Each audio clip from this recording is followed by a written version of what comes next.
Welcome back to Military Commentary. I'm Lamin. There are days when history doesn't knock politely. It storms straight into the living room, pulls up a chair, lays the world map on the table, and asks a blunt, uncomfortable question.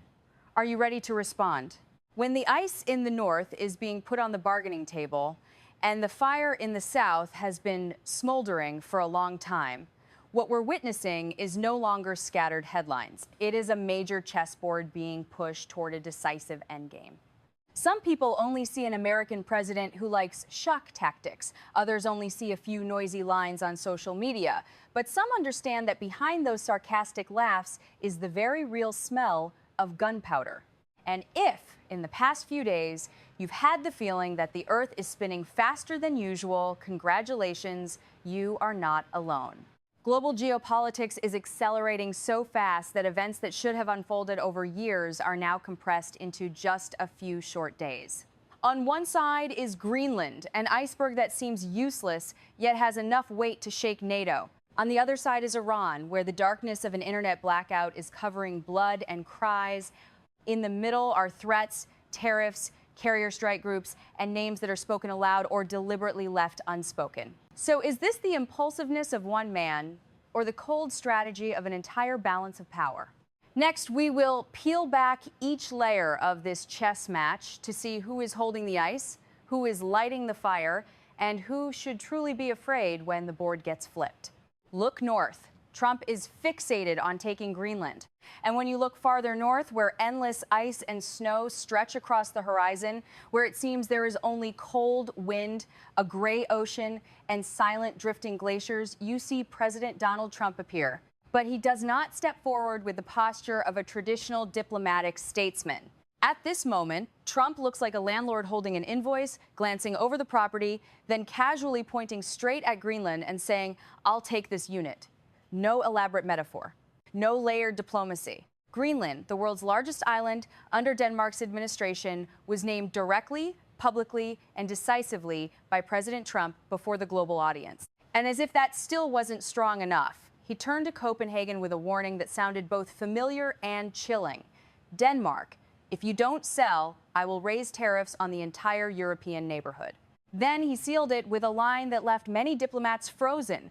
I'll raise them until you go bankrupt. It sounds like bluster at first, but in the context of transatlantic alliance relations, it carries the weight of an ultimatum. From word choice to tone to the message being delivered, everything reflects the recognizable posture of a dominant global CEO. A man who reads the world map not only through politics, but through ownership, where territory can be treated as a strategic asset and even allies can be placed on a bargaining table. Nothing is extra, and nothing is accidental. And that is exactly the point.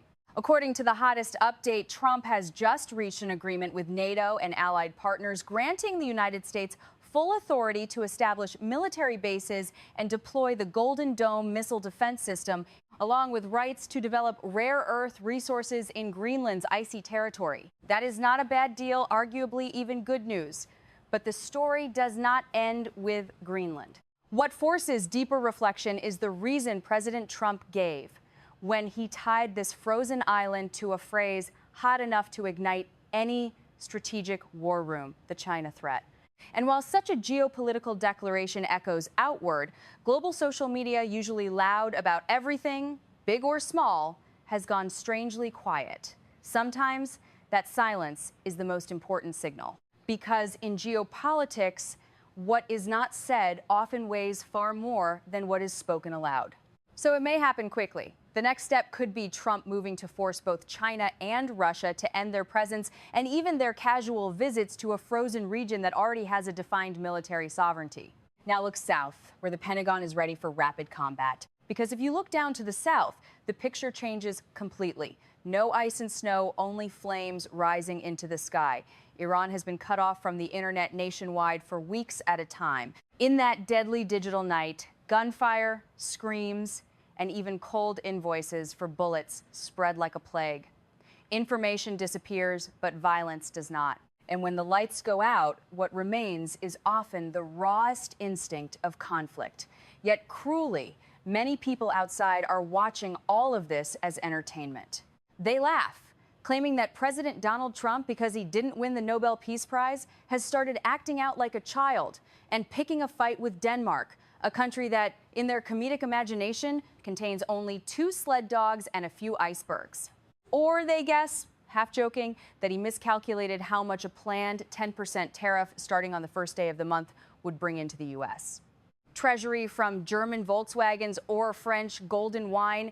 But for people with deeper substance, chasing surface-level amusement has never been the choice. Not because they lack humor, but because in geopolitics, laughing in the wrong place can be extremely expensive. What matters is stripping away the noise and staring directly at the core. While the world is dragged northward by Trump's tweets arguing how much an iceberg named Greenland is worth on the other side of the planet in the burning tropical seas, a real military maneuver powerful enough to bend the direction of human history has been unfolding quietly with intense killing intent. The whole picture looks like a master-level magic trick. The magician's left hand raises a clear block of ice named Greenland, shaking it under the spotlight to capture every eye and every argument. Meanwhile, the right hand, wearing an iron glove, holds a red-hot arrow, quietly and patiently closing in on the real target, the ruling Iranian regime.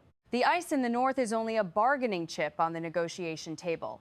The fire in the south is the battlefield that must be seized, even if the price is not cheap. And the figure standing in the middle of this grand drama, pretending to be deaf and blind, even afraid to translate Trump's posts in full, is China. A presence that is silent, yet covers the entire stage, like a backdrop appearing in every scene, but never daring to step under the lights. Trump's long post on social media forced many to read it again and again. And to be blunt, purely in terms of language, that post was strong, high-spirited, and filled with his signature style of humor. For world peace, Denmark must return Greenland. Then he continued, only the United States can protect this place. After that came an icy jab. Denmark has only 2 sled dogs. Not finished, he added a line that sounded like a joke, but wasn't, and one of them was newly purchased.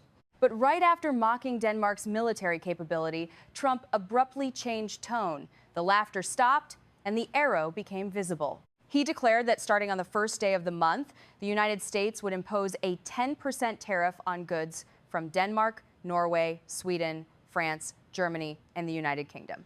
And the accompanying message was unmistakable. Don't sell the island, and the tariffs will keep rising. The immediate reaction from left-leaning media and European political circles was outrage. They called it absurd, irrational, and provocative. UK Prime Minister Starmer said it was a mistake. French President Macron rushed to announce he would activate the EU's so-called anti-coercion instrument, a concept designed to confront Beijing, yet ironically deployed for the first time against the United States. History sometimes plays cruel jokes.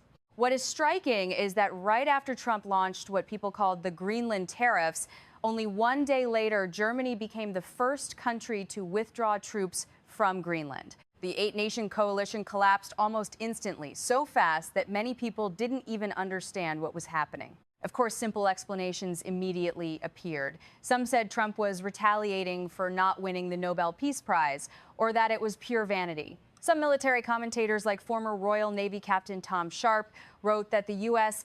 doesn't need Greenland at all because existing bases are enough for tracking Russian submarines or building missile defenses.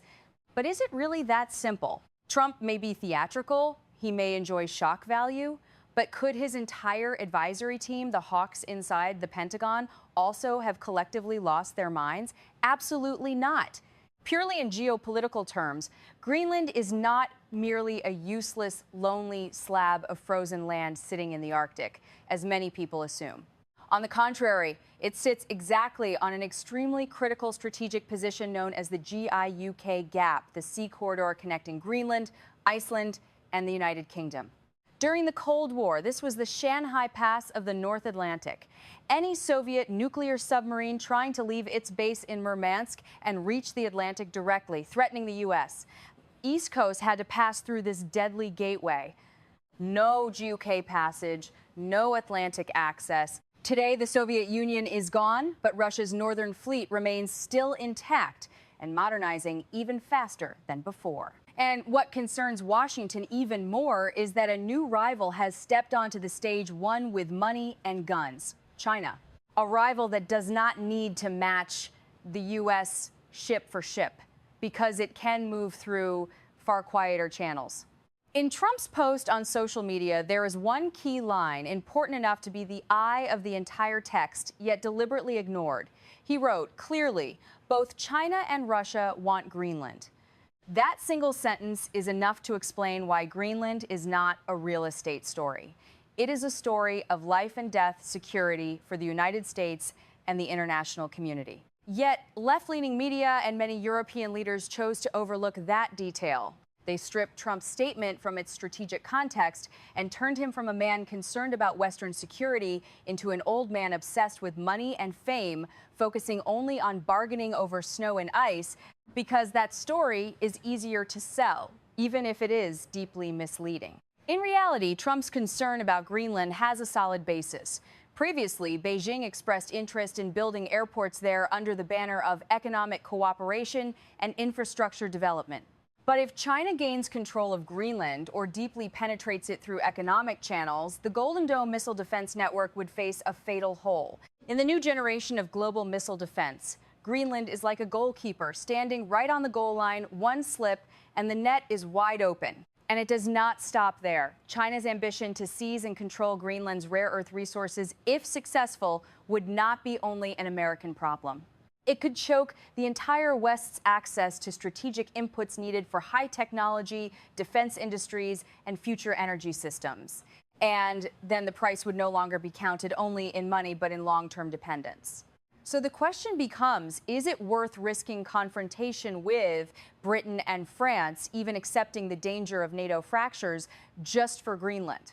And here, people begin to see what makes Trump high level and what lies at the core of the so-called madman strategy. One arrow, two birds. The first bird is Greenland. Trump deliberately drives the price sky high, openly creating a posture of strong buyer versus strong seller. He turns a problem that could have been delayed indefinitely through vague legal concepts into an international, urgent crisis. In the past, Denmark could dodge and say, this is an autonomous territory, not easy to discuss. But when Washington shows up at the door holding a 5-year tariff club, not only Copenhagen, but all of Europe can no longer pretend it doesn't see the issue. The final outcome does not necessarily have to be a literal purchase. It could be a long-term lease or an exclusive trusteeship. But the core objective is singular: push China and Russia out of the Arctic equation. The second bird, and the more important one, is Iran. The U.S. military posture in the Middle East has long resembled a drawn bow, ready to fire when conditions ripen. Europe, especially Western Europe, has for years hesitated, even acted weakly toward Iran's theocratic regime because of oil, because of fear of refugee waves, and because of the habit of avoiding conflict at any cost. That hesitation is what makes military threats feel hollow. In that context, Trump throwing the Greenland ice block onto the table is effectively a direct message to Paris, London, and Berlin. If you don't want to cooperate on dealing with Iran, that's fine. Then Washington is ready to sit down and talk Greenland, talk tariffs, even talk tariff levels high enough to give any export-based economy a severe headache. The unspoken question is, do allies really want to accept tariffs against each other and push NATO toward fracture over an Arctic ice block that is not directly tied to their own security? Or do they prefer to solve the Iran problem together in exchange for a softer hand on Greenland? That is pressure at its extreme. A form of bargaining that is quiet but powerful. Drop the ice in the north to ignite the fire in the south. And in this chess match, Greenland was never the final destination. It is a piece placed on the board at the perfect moment. Now shift fully to Iran. In recent days, Iran has almost vanished from the flow of international media. But not because Trump backed down, and not because tensions have cooled, rather, for a simple and chilling reason. Iran cut its own internet. Since the 8th day of the month, Iran's internet was completely shut off for 12 consecutive days. 12 days submerged in digital darkness, and under that darkness, it was not silence, it was massacre. Information leaking out through Starlink and satellite phone channels describes numbers that leave people unable to breathe. At least about 20,000 killed, 330,000 injured. These numbers have no accompanying images, but they are enough to paint a blood-soaked picture. A tragedy of blood where impoverished citizens are forced to pay for the bullets that killed their own children. But the detail that truly makes people shudder is not the death toll. It is what is called bullet money. In Isfahan, a major city in central Iran, the parents of a young woman who joined protests found her body in a morgue, riddled with bullet wounds. When they asked to take her home for burial, a Revolutionary Guard officer looked at them coldly and said, "You have 10 minutes to cry." Then he handed them an invoice, 700 million rials, the cost of the bullets that killed their daughter. That scene immediately reminded many older Chinese of the story of Lin Zhao. After she was executed, her mother was forced to pay for the bullet that killed her 5 cents. Lin Zhao was a Chinese student dissident executed by the authorities in 1968. Her family only learned she had been executed when an official came and demanded her mother pay the 5-cent bullet fee, the cost of the bullet used to kill Lin Zhao. This detail has been recorded in research materials about her. You did not mishear that Wikipedia even includes this information. From 5 cents to 700 million rials, time can pass and numbers can change, but the essence of brutal tyranny does not change. And the story does not end there. Serious suspicions have emerged that Iran's authorities used chemical weapons against civilians. If confirmed, this is no longer an internal political crackdown. It becomes a crime against humanity. And once that line is crossed, Macron, France's president, and Starmer, the UK prime minister, no longer have the option to stand outside the game. To prepare for a military intervention strike against Iran, the United States has already assembled a complete and cold killing chain. The aircraft carrier Lincoln is openly closing in. The aircraft carrier George Washington has disappeared in silence, an unhealthy kind of silence. MQ-9 Reaper drones are waiting for missions of elimination. F-15E aircraft are tasked with clearing the battlefield. And at Diego Garcia, B-2 stealth bombers are waiting for a final blow. Because of that picture, Trump has enough confidence to pressure Europe because this is not an empty threat. In the full panorama, the North is ice, the South is fire, and the most ridiculous character is Zhongnan Hai. On the 17th, Trump posted a long message saying directly that both China and Russia are threats to Greenland. Xinhua remained completely silent, as if it saw nothing. Then on the 19th, Trump posted a shorter message. This time he mentioned only Russia and did not mention China. Immediately, Xinhua reported it. They were not blinded by anyone. The issue is that they chose to look away from Trump's explicit naming of China as a threat and only published the parts that were harmless to them. Because Beijing is afraid of being implicated, afraid of losing Europe, afraid of becoming the next name called out under the spotlight. And in Iran, young people are waiting for freedom, waiting for justice, and perhaps waiting for the carrier Lincoln to cross the Strait of Malacca and move closer to the Middle East. Meanwhile, a group called Anonymous hacked Iran's television broadcasts and left behind a short but haunting line. You can arrest bodies, but you cannot arrest ideas.